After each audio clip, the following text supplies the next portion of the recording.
Agora a gente vai chamar o professor Berni, que é docente da pós-graduação.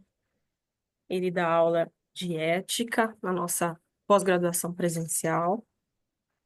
O Berni é psicoterapeuta humanista transpessoal, pesquisador em transdisciplinaridade na interface Saberes Tradicionais, Psicologia, autor de diversos artigos e livros. Ele é membro fundador do Centro de Educação Transdisciplinar, o CETRANS. Atualmente é curador do Ateliê de Pesquisa Transdisciplinar, Centro Paulista de Diversidade Epistemológica. Bem-vindo, Luiz Eduardo Berni.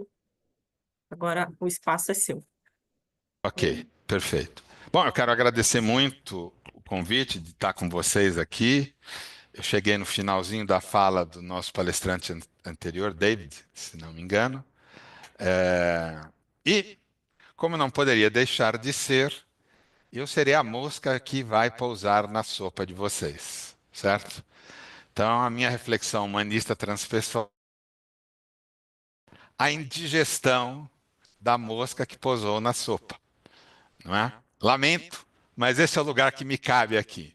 Embora eu adoraria pegar uma flauta e fazer esses dançarem um pouquinho à luz das tradições dos nossos queridos povos originários. Mas vamos lá. Então, eu preparei uma fala que eu chamei. Eu estou aqui, no meio dessa história toda, me levou a escrever eu estou preparando um artigo, né? Então vai ser, digamos assim, como boa mosca, a minha apresentação vai ser bem chata, né? Porque eu vou trazer da dimensão da moscose que me habita, não é? E eu chamei, né, a minha apresentação de Felicidade ter ou ser, eis a questão, mas eu dei um subtítulo, Tabata. Uma reflexão sobre a falácia pré-trans. Portanto, eu vou lá e vou fazer um diálogo aqui com vocês a partir daí, né? Deixa eu ligar o meu negócio aqui para ver se eu não vou me perder muito no tempo. Vocês me cutucam, hein? Tá bom? Bom, então, eu vou analisar essa temática em duas partes, né? Essa reflexão, então, será apresentada em duas partes. Na primeira, vou analisar os aspectos individuais e sociais da felicidade à luz da arte, filosofia, ética, bem como à luz do condicionamento operante que atua na sociedade neoliberal com influências de uma teologia da prosperidade, trazendo dados da realidade brasileira e mundial. Então, assim, importante porque a minha análise para chegar no transpessoal, eu vou partir do condicionamento operante, que é um elemento da psicologia comportamental absolutamente reconhecido, inclusive, óbvio, para a psicologia transpessoal. Na segunda parte, eu vou me debruçar nos aspectos transdisciplinares, transpessoais da felicidade, dialogando com Ken Wilber e a Carta da Transdisciplinaridade a partir de uma condição, da minha condição, como docente em cursos de psicologia transpessoal em 13 institutos numa leitura do perfil que posso observar dos currículos e dos discentes a partir da minha disciplina. Vou terminar com uma provocação, como não poderia deixar de ser, afinal eu sou a mosca que pousou na sua sopa, falando da falácia pré-trans com uma pitada de arte, vamos ver se vai dar certo essa conversa. Bom, felicidade, aspectos individuais e sociais. O poetinha Vinícius de Moraes afirmou: tristeza não tem fim, felicidade sim. A felicidade é como a pluma que o vento vai levando pelo ar. Voa tão leve, mas tem a vida breve. Precisa que haja vento sem parar. Enquanto, supostamente, Drummond teria afirmado que a felicidade não dependa do tempo, nem da paisagem, nem da sorte, nem do dinheiro.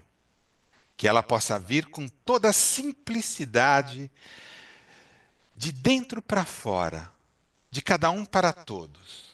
Que as pessoas saibam falar, de tudo ouvir, que tenham amor, ou então que sintam falta de não tê-lo, que tenham ideais e medo de perdê-lo, que amem ao próximo e respeitem sua dor, para que tenhamos certeza de que ser feliz sem motivo é a mais autêntica forma de felicidade.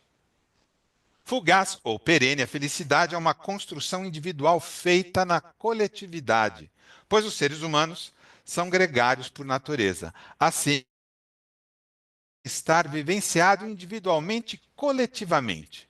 Em linhas gerais, para os filósofos gregos, está ligada à sabedoria, portanto, ao conhecimento que traz um sentido à vida. Para Sócrates, por exemplo, está ligada à virtude e à justiça. Portanto, para o filósofo, morrer de forma digna é morrer feliz, que foi exatamente o que aconteceu. Nas democracias, a felicidade se concretiza na coletividade, isto é, numa sociedade onde todos compartilham a construção da vida, onde todos possuem direitos e deveres iguais, que se materializam nas escolhas feitas, a felicidade do conjunto social é responsabilidade de todos os cidadãos. Questões nos levam à ética, vista ser esta a ciência da moral. Portanto, dedicada ao estudo dos valores, das virtudes, da paixão e da razão, conforme nos ensina Marilena Chauí, e essa é a minha pegada nos cursos de transpessoal. Para Mário Sérgio Cortella, a ética acontece na prática pela resolução do trilema: devo, posso, quero. Portanto, a pessoa feliz seria aquela que realiza quando o que ela quer, pode e deve são coincidentes. Enquanto a pessoa infeliz é aquela que quer, mas não pode, que quer, mas não deve, que pode, mas não quer, que pode, mas não deve, que deve, mas não pode, que deve, mas não quer. Nesse jogo trilógico, há uma possibilidade de felicidade plena, apenas uma, o que é, por óbvio, muito raro, e 6 chances de ser infeliz.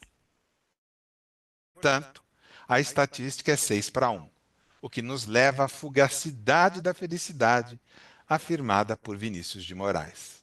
E assim, poetas e filósofos se revezam de uma forma tautológica sobre o tema que segue sua história, que segue a história humana, que tem um fundo enigmático, que nem o Ouroboros, aquela cobra que está comendo o próprio rabo.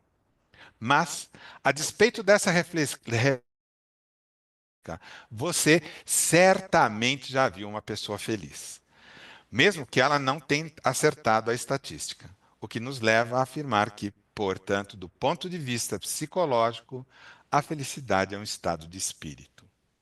Os estados de espírito são mutáveis. Talvez, na sociedade ocidental, tenhamos uma tendência maniqueísta na observação dessa condição. Portanto, sempre estamos vendo as coisas de forma somos felizes ou infelizes. Se considerarmos também que vivemos sob a égide de uma economia neoliberal, a felicidade passa a ser definida numa linha da posse de bens materiais, do ter, portanto. Assim, busca do lucro, do ganho financeiro fomentado por uma suposta liberdade, livre iniciativa do ganho sem limite centrado na competição.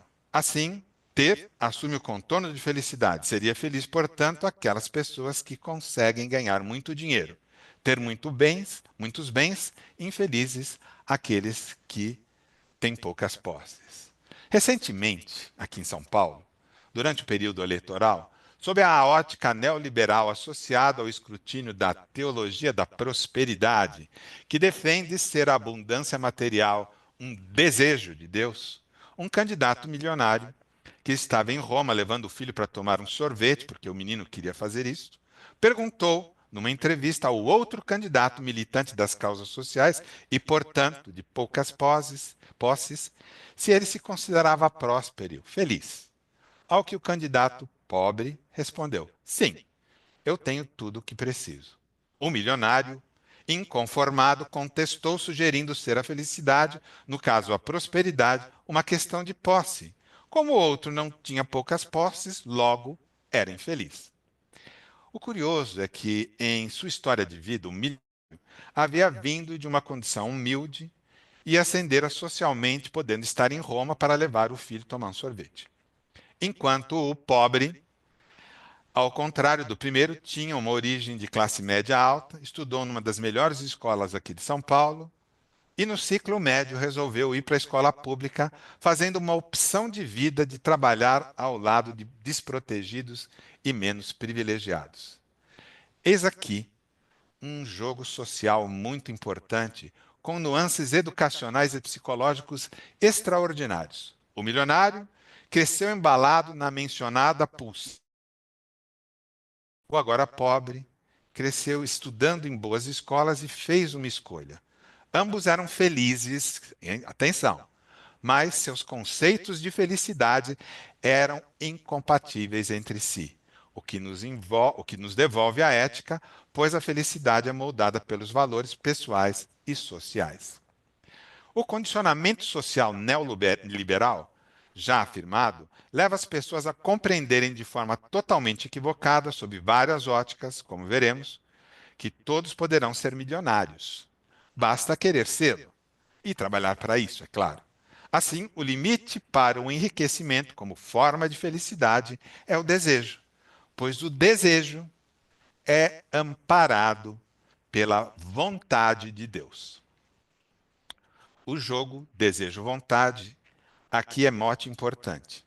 Assim, é preciso fazer uma distinção. Desejo possui uma dimensão subliminar mais inconsciente que consciente, mais visceral e reflete uma entrega. Está, portanto, implícita ao tecido social impulsionado pela economia neoliberal. Bom, o condicionamento social neoliberal, já afirmado, leva as pessoas a compreenderem de forma totalmente equivocada, sob várias óticas, como vamos mostrar, que todos poderão ficar milionários, basta querer ser e trabalhar para isso, é claro. Assim, o limite para o enriquecimento como forma de felicidade é o desejo, pois o desejo é a vontade de Deus. O jogo desejo-vontade aqui é mote importante. Assim, é preciso fazer uma distinção conceitual. Portanto, o desejo possui uma dimensão subliminar, mais inconsciente do que consciente, mais visceral e reflete uma entrega. Portanto, implica que o tecido social impulsionado pela economia neoliberal implica nessa dimensão. Enquanto a vontade é uma movimentação da autoconsciência e reflete controle. Neste cenário, Deus, um ser inintangível, é o detentor da vontade, enquanto os humanos, como seres inferiores, cabe apenas o desejo de realizar a vontade divina. Por favor, atentem para isso. Isso reflete, portanto, um condicionamento social, que estou falando de psicologia comportamental, fomentado por uma visão de prosperidade neopentecostal, economia neoliberal. Este condicionamento tem se mostrado positivo para uns poucos. Esse é exatamente o propósito. Então, vamos aos dados. Basta lembrar como são as prioridades globais. Em 2023, o mundo gastou 2,4 trilhões de dólares em armamentos, um aumento de 7% em relação ao ano anterior, refletindo o maior gasto de armas da enquanto existem no mundo 733 milhões de pessoas passando fome no mesmo ano. A ONU estimou que com um quarto desse valor, ou seja, 600 dos valores dos 2,4 trilhões, ou seja, com 600 bilhões de dólares, poderia erradicar a fome no mundo, lembrando que existe comida no mundo para sanar a fome. A comida não é bem aproveitada. O Brasil, nosso país, em 2022, voltou a fazer parte do mapa da fome da ONU. Cerca de 30% da população brasileira, 70 milhões de pessoas, vivem sob a égide da insegurança alimentar, sendo 21 milhões em situação grave e 49 milhões em situação moderada. Em 2021, 10% dos mais ricos da população, 76% da riqueza mundial enquanto 50% dos mais pobres retinham 2%. Essa concentração de riqueza, motivada pela busca incessante de lucro como fonte de felicidade. Oi? Opa, tá tudo bem? Você está me ouvindo? Ok. Tá muito chato, Estamos gente? ouvindo. Tá muito Estamos chato? ouvindo, segue Não. lá. Bem, ele tá balançando a cabeça. Não, Meirici. Não, Meiri, né? Meiri Cunha, perfeito. Desculpa, porque eu estou vendo pouca gente. Na verdade, não estou vendo ninguém. Eu estou com o texto aqui. Tá indo bem, então? Flávio, o que você me diz, Flávio? Tá indo bem? Pode seguir, está indo bem. Paramos Então nos tá bom. 70 milhões de brasileiros que vivem na insegurança e Pois para é, que frente. tristeza, né? Em 2021, então, a população é daquela forma.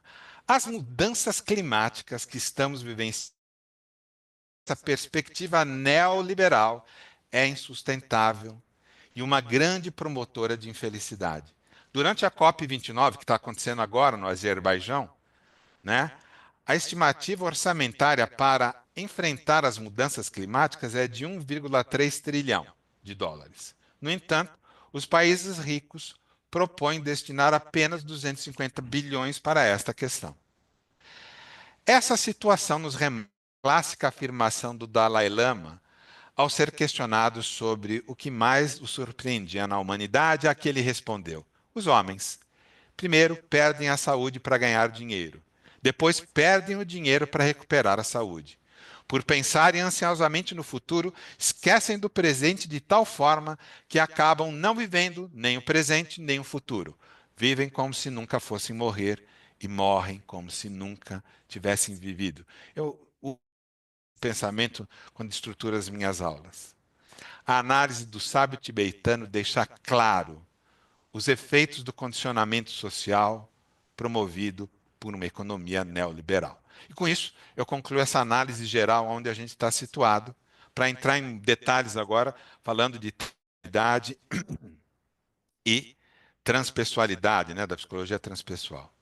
A Carta da Transdisciplinaridade, em 2024, comemora 30 anos. Viva! O documento trouxe muitos avanços para os diálogos epistemológicos da psicologia transpessoal com saberes tradicionais e científicos. O Conselho Regional de Psicologia de São Paulo participou ativamente das ações dessa natureza, eu coordenei esse trabalho, e muitos teóricos da psicologia transpessoal, aqui presentes, incluindo a construção. Esse documento contém princípios epistemológicos para a produção de conhecimentos, mas é importante destacar que, apesar desse documento ter o foco na produção epistemológica, tem um artigo dedicado à economia, que é o artigo número 12, que diz o seguinte: a elaboração de uma economia transdisciplinar está baseada no posto a economia deve estar a serviço do humano e não o inverso. Os sábios que elaboraram esse texto, entre eles o brasileiro Biratanda Ambrosio, que transitou aqui no nosso meio, já é falecido, compreenderam que não basta haver avanços epistemológicos, é preciso considerar ações concretas que são de ordem política para realizar mudanças, pois a economia afeta a construção de conhecimentos e a própria promotora de felicidade ou infelicidade. A felicidade atrelada ao desejo nunca realizado de prosperidade pelo ganho de capital tem nos levado às catástrofes climáticas, como as que vivemos no Rio Grande do Sul, as queimadas em todas as florestas do mundo, a Amazônia, até a Portugal, nos Estados Unidos, por aí vai. Né? Água no Espanha esse deserto do ano, Saara. Oi? na Espanha esse ano. Espanha, né? Os militantes da causa neoliberal, centrados em suas bolhas, negam que qualquer desses fatos tenha um embasamento científico. Esse cenário de condicionamento operante, estou voltando nele, encontra reflexo claro nas escolhas políticas feitas nas democracias. Assim, os estadunidenses simples, negros e pobres elegeram pela segunda vez um milionário branco que nunca trabalhou como presidente do país. Afinal, ele com sua maga magia, né? Make America Great Again, trará a felicidade de volta, promovendo o sonho americano. Enquanto a filha de imigrantes negra que venceu a vida trabalhando com o trabalho a serviço da sociedade, foi rejeitada pelos membros de sua própria classe social, mas foi aceita pela classe mais bem instruída daquele país. Esses elementos de ordem política merecem muita atenção de nossa parte no campo transpessoal. O grande em uma análise sobre o momento atual. Primeiro, ele escreveu em 2017, eu vou colocar em português porque esses livros não têm em português, estão em inglês. Trump e o mundo da pós-verdade. E agora, em 2024, ele escreveu, está tudo em inglês, hein? Eu vou colocar em português para facilitar. A pós-verdade por polarização, uma visão para uma visão para transcender o caos. Então veja, os teóricos da transpessoalidade e da transdisciplinaridade estão pensando o momento atual. O meio transpessoal é formado, em geral, por pessoas que compreendem que a felicidade não está atrelada à posse de bens, mas à qualidade de ser. A qualidade de ser. Trata-se de um meio formado por um grupo instruído de pessoas que muitas vezes estão cansadas de estarem sob a égide do condicionamento neoliberal. Transpessoal, uma forma de libertação pela via de uma espiritualidade não religiosa. Mas será que de fato essas pessoas estão evoluindo para o que o Ken Wilber chamou de estado transpessoal ou transegóico? Ou estariam elas evoluindo para um estado pré-egóico? Essa é a problemática que eu quero apresentar aqui. A teoria wilberiana é bastante complexa na descrição desses estágios, e o autor que o autor denominou de pré-trans. Aqui no Brasil a gente não discute isso, raramente a gente está discutindo essas questões. Mas eu gostaria de propor aqui um olhar pragmático para este conceito, uma vez que estamos trabalhando a felicidade como um conceito de bem-estar individual e social.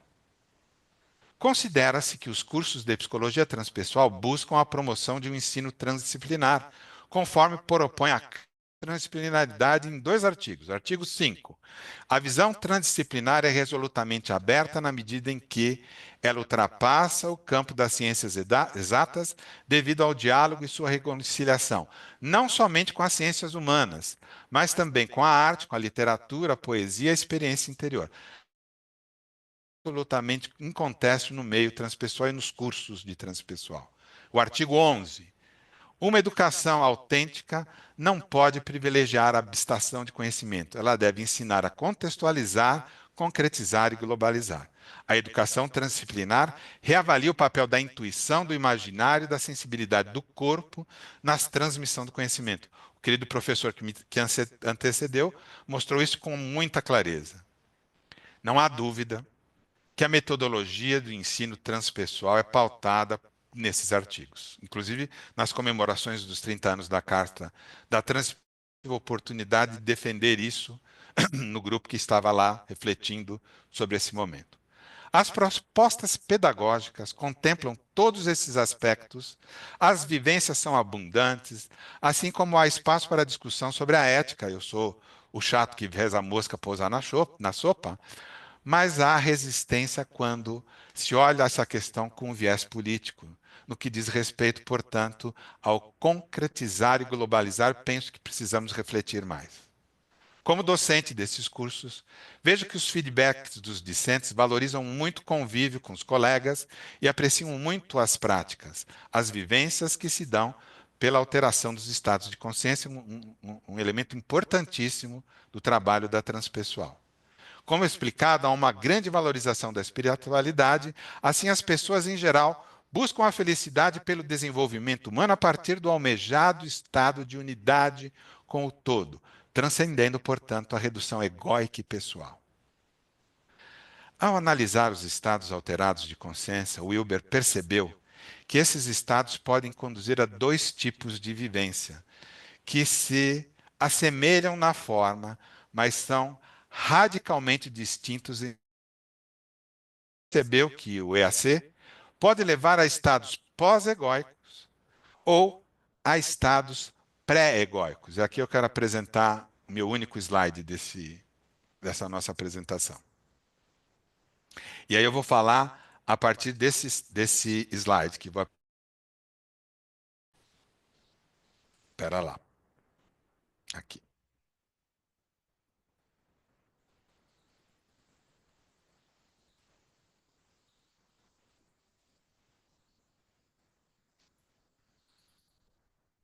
Estão vendo aí?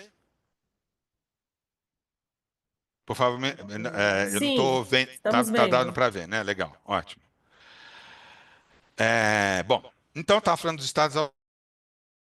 Cara, aqui a importância do ego como ponto central deste processo.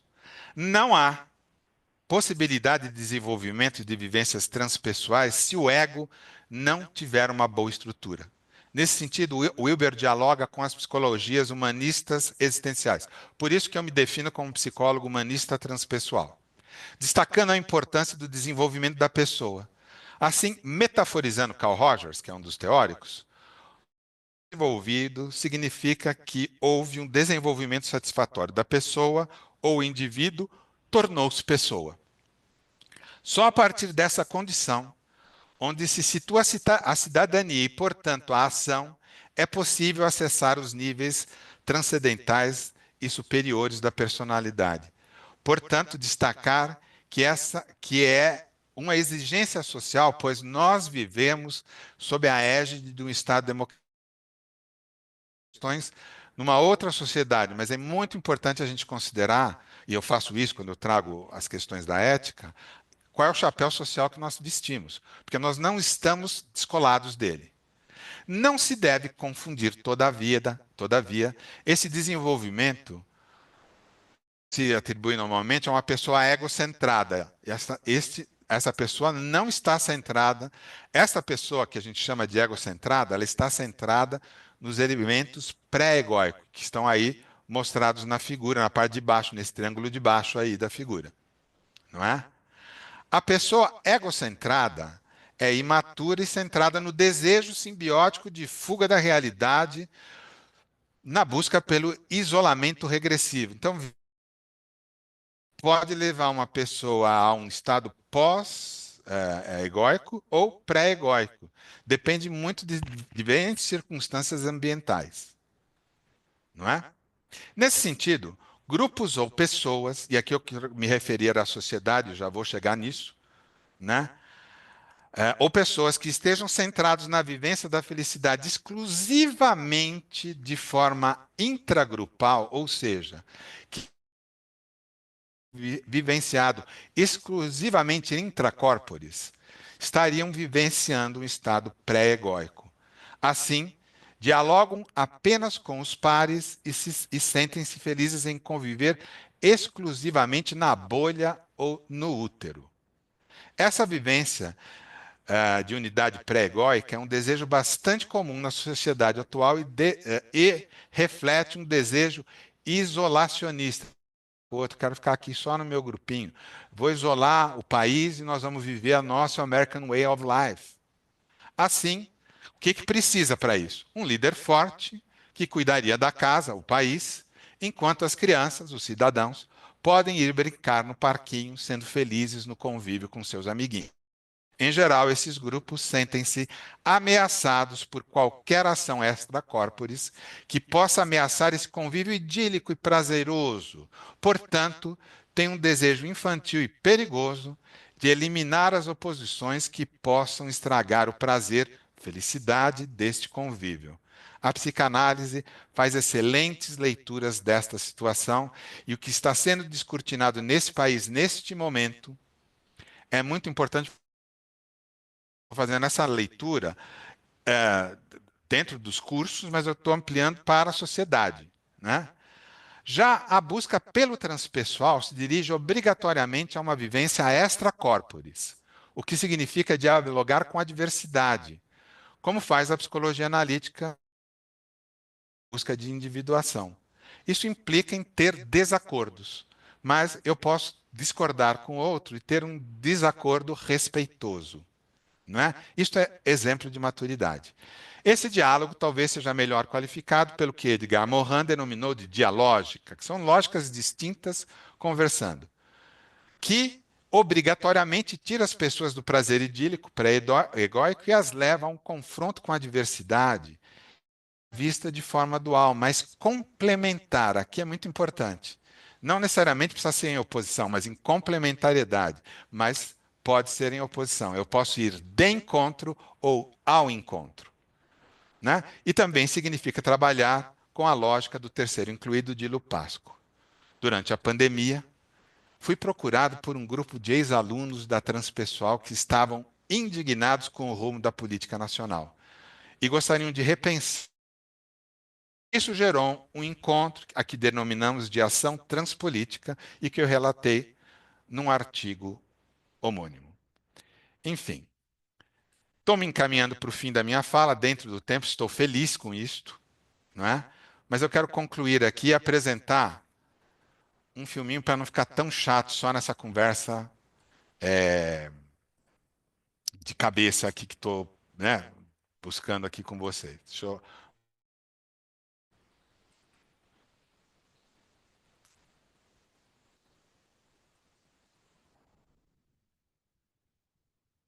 Bom, então deixa eu finalizar aqui. Conclusão. Diante de todas essas questões, é preciso fazer uma avaliação coletiva para que possamos refletir onde está a nossa busca pela felicidade. Aqui quero retomar Vinícius e Drummond. Se nossa busca pela felicidade está centrada em Vinícius, está centrada no desejo, portanto, esta seria como a pluma que precisa que haja vento sem parar. Portanto, é preciso ter a brisa, pois sem ela não há felicidade.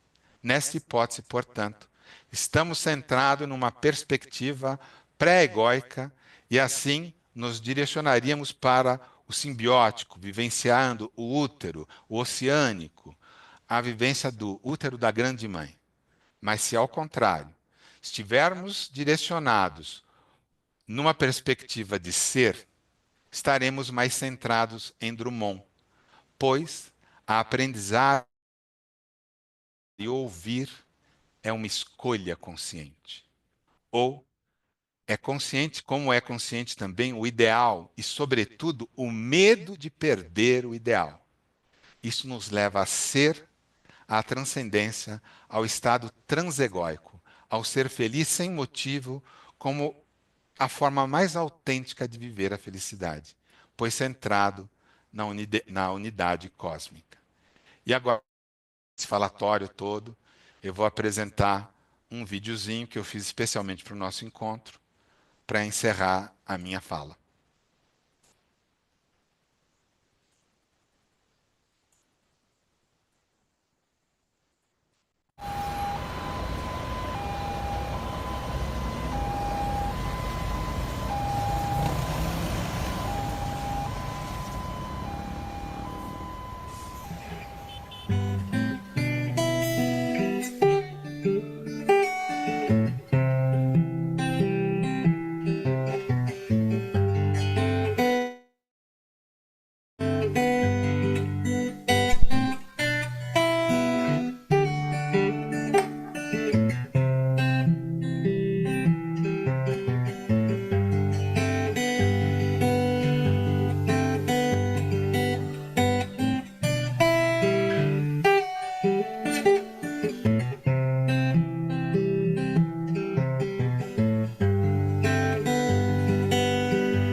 Preso na cidade grande, entre antenas e compromissos, sou um caboclo errante. Meu Deus, pra que tudo isso?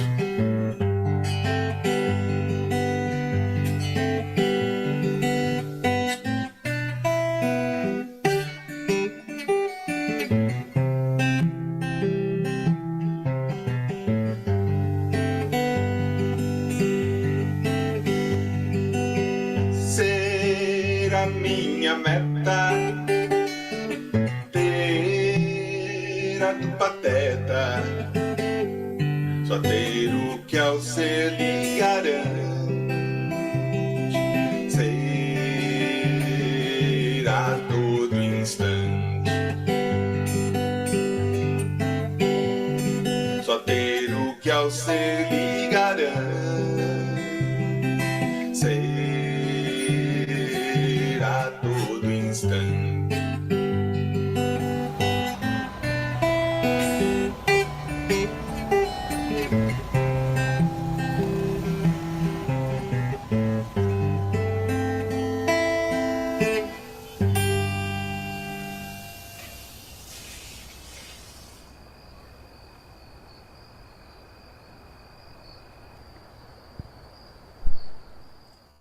Bom, era isso que eu tinha para dizer para vocês. Muito Obrigado. bom, Leve. Maravilhoso. Não teve Muito obrigada, flauta, Mosca. É, não teve flauta, mas teve violão não teve flauta, e uma fala absolutamente pertinente para os dias, bom. mas como algumas moscas difíceis de digerir, né? Mas necessárias. Obrigado, gente. Obrigado. Alguma